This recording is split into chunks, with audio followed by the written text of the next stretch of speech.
Have you ever heard the expression, all that glitters is not gold? Ha, it's true. One night, late, I was in the mood for buying something. Probably was a little maybe depressed or broke and wanted to see, wow, what's out there I can get inexpensively. Well, gold was not too shoddy. I think it was about $1,500 an ounce. I saw this watch and people were bidding on it. And so I put a bid in before I went to bed. $50.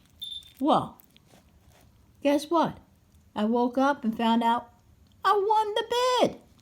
I said, okay, for $50 I might have this beautiful watch that actually says 14K and there's a serial number. But let me tell you something. Don't buy things late at night. Number one, you're going to forget. You're not going to have good critical thinking because I should have paid attention to the other pictures in the post that indicated a wait for this. All well and good, but he did say it was untested.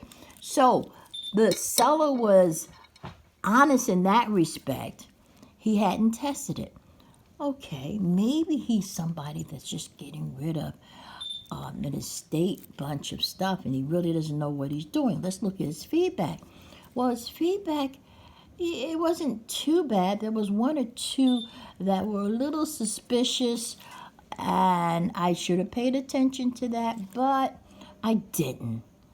I wanted to think the best. So my eyes kept looking at the glitter of this gold watch when I bid on it.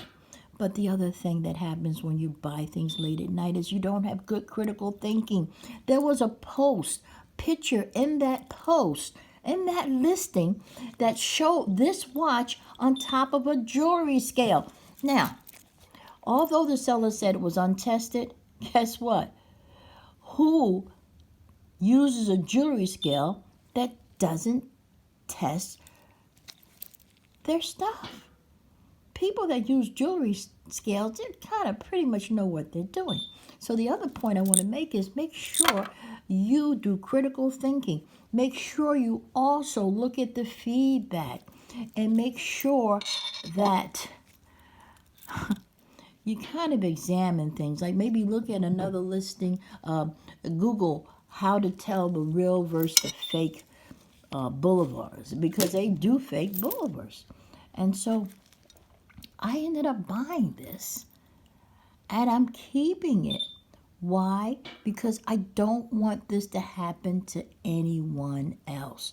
I'm going to use it in workshops. I'm going to let people see how easy it is to get fooled. I'm out of $50. And someone else said, why don't you just put it back up and let someone else buy it and tell them that it's fake?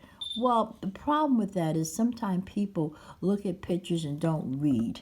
And what happens is somebody still might get disgruntled. Although I may tell them it's fake, they may get upset because they were hoping that it was real or they're looking at the marking. It was only after I tested it and I saw that it was not real. The buyer he put all the right information in that listing so that he could say he didn't lie.